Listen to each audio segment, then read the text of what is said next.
Good afternoon. Today is the 25th of January and it's time for the 10,000 subscriber question and answer special. I'm afraid it's not going to be particularly exciting, but then you could say that about a lot of the videos on this channel, and so you all know that by now.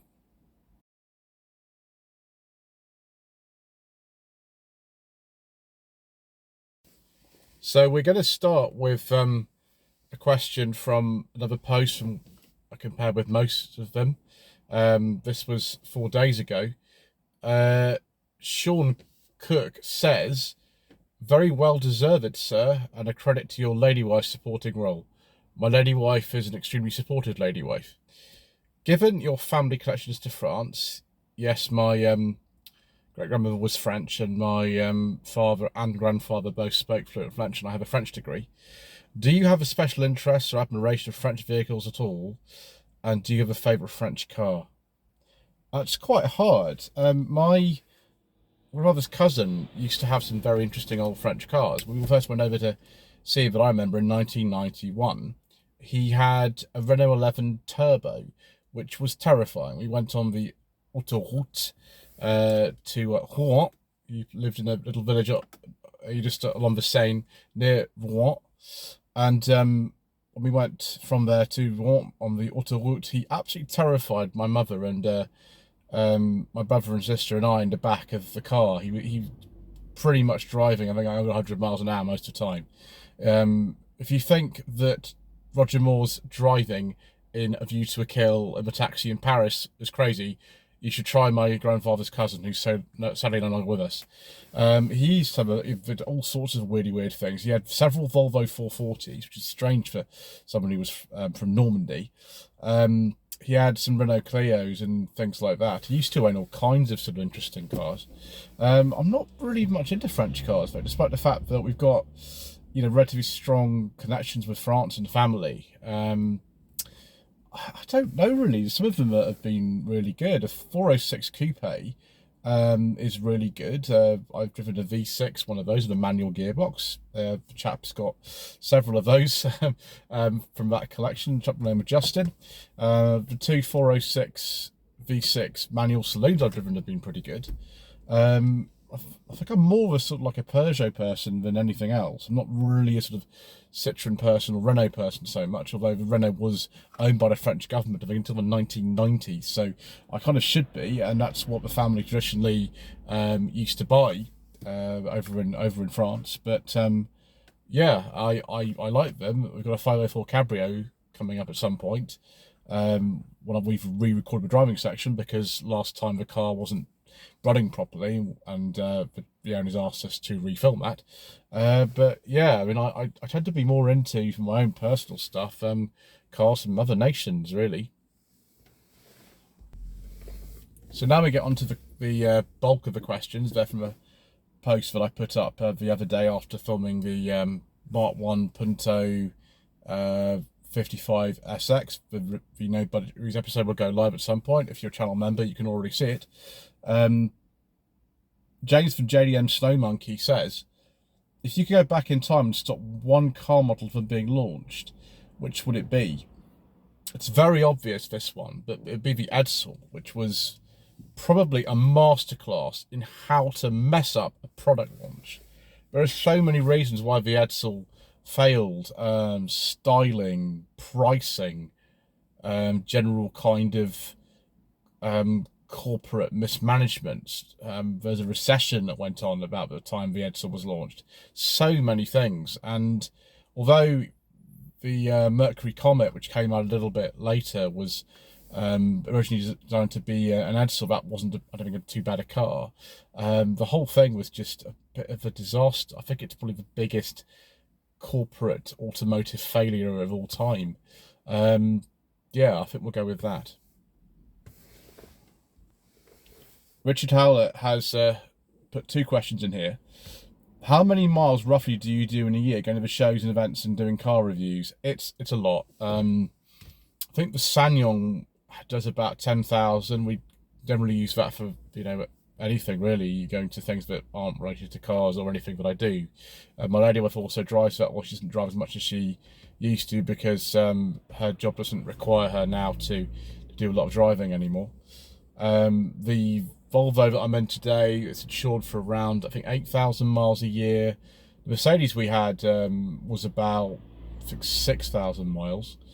And then we've got the other sort of cars we've tended to have. I will be doing a video quite soon on a car that I acquired almost by accident a couple of months ago. It's not been on the channel because it's not being used by me at the moment. Somebody else is using it. But we will do a video on it. In fact, if you are a channel member on the Rover 45 V6 and Set Lato membership tiers, once I've actually filmed that video, which might even be tomorrow, then you will see that. That car's insured for about 5,000 miles a year, and then we will eventually be replacing the Rover R8 that I briefly had with something else, and that will also probably be about 5,000 miles a year. It's quite a lot. I don't really keep too much of a record of that, actually. I mean, maybe I should do, but it's quite a lot.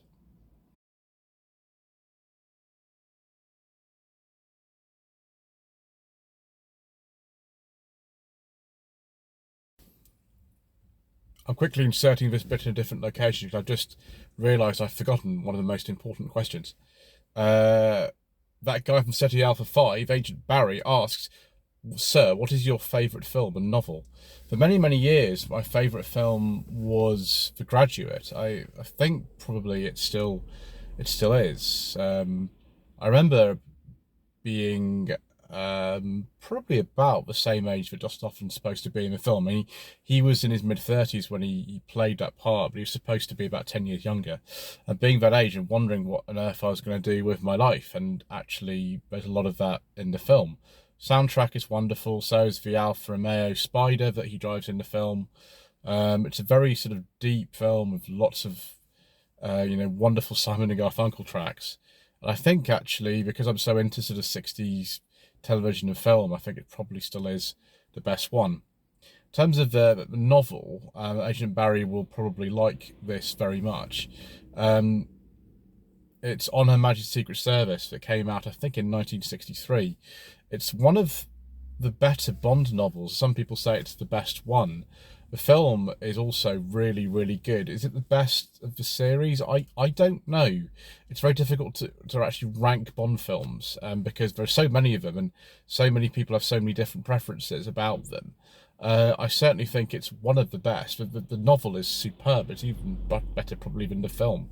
I don't read a lot of novels really anymore. My lady wife and I were talking about this the other day, that actually a lot of chaps don't read novels, and there are some sort of ones that appeal to chaps even more, sort of Andy McNab type stuff, I think.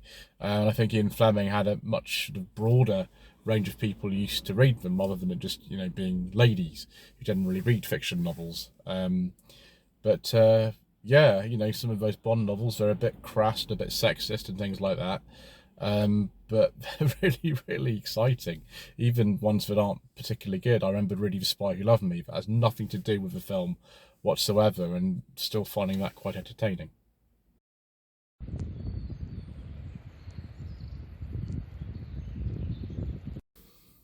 Next question from Richard Howlett. What YouTube channels do you follow? I recently found MGUY Australia. I recommend it. Any non-car related? Oh gosh, tons of things. Channels I've been into for years. Things like Jeff Marshall's transport videos. The Tim Traveler's very good. Jay Foreman, who is quite an early sort of YouTube channel now. He's a comedian, very intelligent comedian and musician. I've been watching his stuff for over 15 years, I think now. One of the big ones is Dr. Stuart Ashens, which is a very, very old channel. I think it started in 2006, which is the year after YouTube came out. Yeah, I mean, Dr. Ashen now, he's getting on for 50 years old. It's insane to me that actually, somebody who kind of has been doing it that long is still there. you know, almost as long as I think James Rolfe, the Angry Video Game Nerd. He's kind of been around a similar amount of time. I sometimes watch his sort of stuff still, although not so much anymore. Car channels, oh, there's tons of them, absolutely tons. You know, usual ones like I Drive a Classic and Hubnut and Furious Driving, and then others like High Peak Autos and Car UK and Chops Garage, and I could go on. Smaller ones like Mark on Motoring and Scottish Car Enthusiasts and Trains TV are ones I don't have as much time as I would like to actually keep up with them. I need to look at some more of the Planet Auto ones as well. I just don't get as much time as I used to watch a lot of the stuff, because I've had myself a little bit of growth recently. It's very steady growth. It's not like the growth that some of the channels have had recently, but I still have to be sort of quite aware that there's just new channels popping up all the time, and so I don't get a chance to watch as much as I would like to ideally. So Max says, I don't know, it's come up with his like at username, which isn't very nice. I think he's called Max. Hello to you. Says, congratulations on 10,000 subscribers. Thank you very much indeed. You certainly earned it. Well, we aim to please, don't we? We know you're a connoisseur of regular, unusual, interesting cars, but if you were ever offered any boutique specialist cars, McLarens, Ariels, etc., to review in your channel, what car would you choose? Oh, that's quite an easy answer, actually. It'd be a Bristol of some description. Probably one of the 1990s Bristols. Something like that. It would be far more kind of me than, you know, the normal kind of stuff. I have driven some quite fast cars. I drove some even back in the summer of 2023, but I wasn't allowed to film them on the I think a driving experience day they call it. It's not a track day, it's a driving experience day they call it. Or I drove a Nissan GTR, an Aston Martin DB9 convertible, and a BMW i8, and they were really fast, particularly the Nissan. So I have driven stuff like that before. I just don't tend to really. At Mike2051 says, will you ever discuss diesels? I think you already know the answer to that. Lucas Wilson 1701 says, what's the comfiest estate car between £12,000 to £15,000? That's a very, very, very subjective question. Gosh, that's difficult. You'd have to sort of look in your area and actually see what's sort of around. My suspicion is you're going to be looking at something like a Mercedes E-Class estate, or maybe, if you can afford it, a Volvo V90, something like that. I would say is probably one of the contenders for the comfiest in the class for about that sort of money on the second-hand market. Although you'd have to sort of look a bit more specifically to know whether those would be within budget. Another question from Richard Howlett. I think that's 4 of these. Will you be having lunch in the caravan with Captain Mustard and the Reverend Parry Hughes, i.e. Boaty, and Captain Mustard from Project Nigel? Yes, I was actually going to go and do that next month, but I've had some changes to the plans that I made, and so I won't be able to do that. But when I'm next maybe in the area, and I am planning to go back to roughly where that is later this year, then obviously we'll do it. I was invited at some point last year, and you know, we'll definitely do that. Richard Howlett asks again, how do you think you get on if you had only, say, a Nissan Leaf to drive everywhere?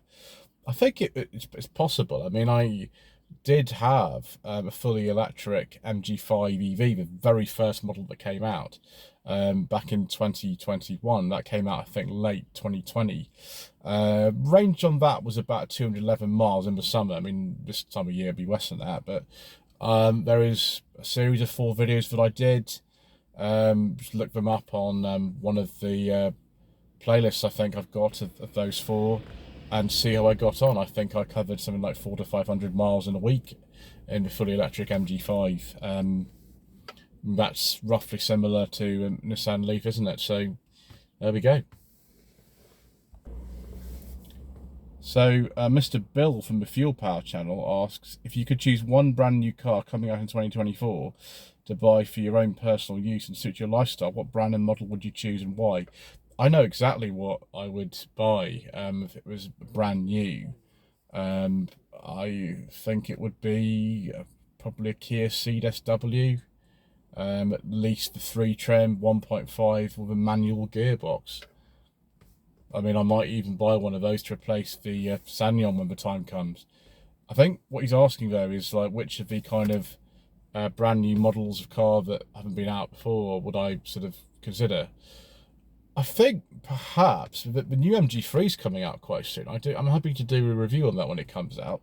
Mr. Franks and I have been talking today. Mr. Franks actually co-founded Tweed Jacket Reviews with me, and therefore the whole channel, in 2018, and we've done a lot of MG reviews. And when that comes out, and there are some other new MGs I need to film as well, then we will probably have a go at filming some of those. But yeah, I think the new MG3 a little bit bigger than the old one. Like we used to have one of those, had it from 2016 to 2020, and there is a review. That's the second video ever on the channel of the one we had, a 2014 model. I think probably at the moment it'd be something like that, but I haven't driven it, just seen some photographs of it, so I don't know. So I think this is Justin, because I keep getting these sort of very unhelpful like tag, at things rather than proper usernames when looking at them. I'm not sure how to switch them over. He says, hello sir, are you planning more collaboration with other people on YouTube? I think it can work well if it's done correctly.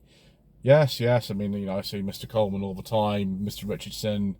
I'll be going to see him, I think, again next month, as far as I know. Yeah, it just sort of goes on. We've already talked about the Reverend Parry Hughes, or Boaty, and Captain Mustard from Project Nigel, so absolutely, yes. Steve Staff asks, my question is, as the popularity of EVs is waning and their values are plummeting, as well as the infrastructure nightmare, do you believe that they have a viable future, or are you like me and hope they'll die a death and disappear? Oh, I've driven some fantastic electric cars. I've really liked the new MG4 X-Power. When the MG ZS EV came out in 2019, I was very blessed to be invited to the press launch as a guest of Planet Auto YouTube channel. I was one of the very first people who wasn't an employee of MG Motor UK to drive one of those cars. Actually, one of my friends, he bought the first one ever offered to a customer in the country, and back in October 2019 we filmed that very car. I sort of hate to just repeat what someone else says, but if you ask someone like James Martin of JM on Cars, he often says something like he thinks electric cars are part of the future, if not, the whole future. And I think it's something like that. I am not ready myself to get rid of the Tivoli and to replace it with an electric car. I don't think that's the right choice for us at the moment. I know other people who have, gone down that avenue, and I don't think they're terrible people or anything like that, or necessarily their cars are sort of bad. There is oversupply in the electric car market at the moment. Values are really going down. I don't think it is the full solution to our transport needs of the future at all. I hope that combustion cars are still available and you still have a choice as to what you can buy. But yeah, I mean, to say that actually they're all bad and we should not ever choose one is an oversimplification, I think. So David, who has had 3 very popular cars on the channel. No, sorry, he had 4. really, although one of them belonged to a friend of his, but he managed to sort them out for me. The three he's had are the Mark II Jazz Automatic. That's the most popular review ever on the entire channel. You'll be easily find that. I just said most popular review, if not video, most popular review. He doesn't own that car in a way, by the way, anymore. He replaced it with Ford Fusion. That's been quite a popular video. And also he has a Peugeot 205, which I drove in 2021. That was very lovely car, actually. I don't know why the review wasn't more popular of that, but he asks, which car brand do you think may exit the UK car market 2024? That's a really interesting question, actually. And what car do you think will be the best seller? I'd say the two most likely brands to exit the car market in 2024 would be DS, who are part of Stellantis, and Genesis, who are part of Hyundai and Kia.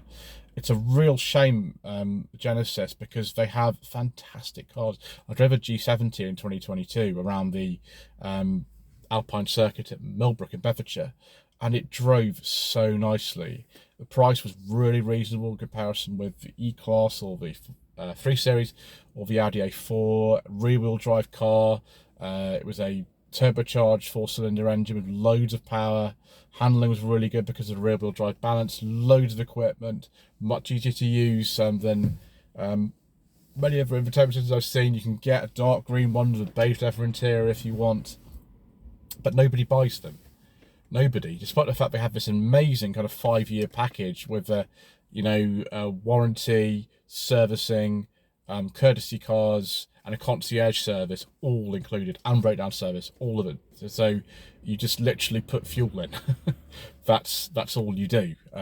It's all covered, which is just absolutely amazing. I would, if I had, all that sort of money, like £35,000 plus, I wanted a sort of daily car and I just wanted no hassle and a lovely car to drive, that's what I'd probably buy. I think it's too much money for me to sort of spend on a car. I don't need a car that expensive. But nobody buys the things. Nobody buys them. And also Genesis videos that I and other channels have made that I've known don't do very well on YouTube. So it's a real shame because they're great cars and they have a great level of customer service. I'm sure they're much more reliable than an Audi, a BMW or Mercedes, because those are some of the least reliable brands in this country if you look at reliability surveys.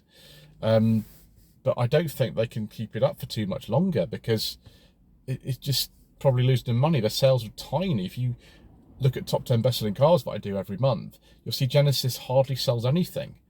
And that's such a shame. I don't really know why that is.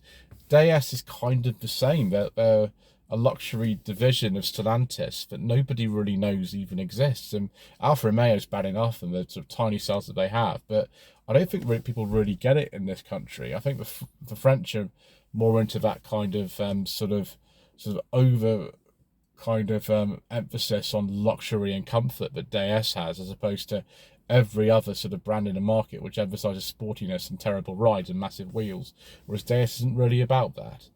But I'm just not sure how long they can survive in such tiny sales numbers. So that's it, viewers. I hope you enjoyed the answers. Thank you to everybody who has submitted questions. I got quite a lot of them actually. And thank you all again for watching, for helping this channel after just under 5.5 years to reach 10,000 subscribers, which is something that is really strange to me when I go into my YouTube studio and look at the number, and it's not a 4-figure number, it's a 5-figure number, and that took the difference between 1,000 and 10,000. It actually took 4 years for that to change.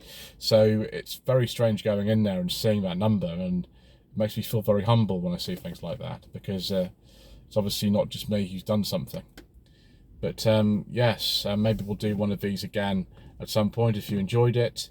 And thank you to people like the sort of channel members who do contribute towards the running costs of the channel every month, which is very kind of all of you.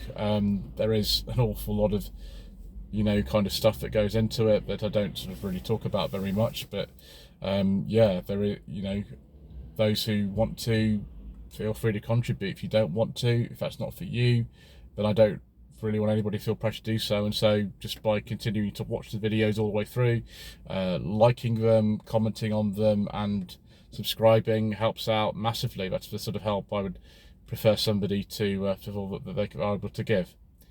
Anyway, hopefully this hasn't gone on too long in terms of the lighting here, and we will see you again very soon.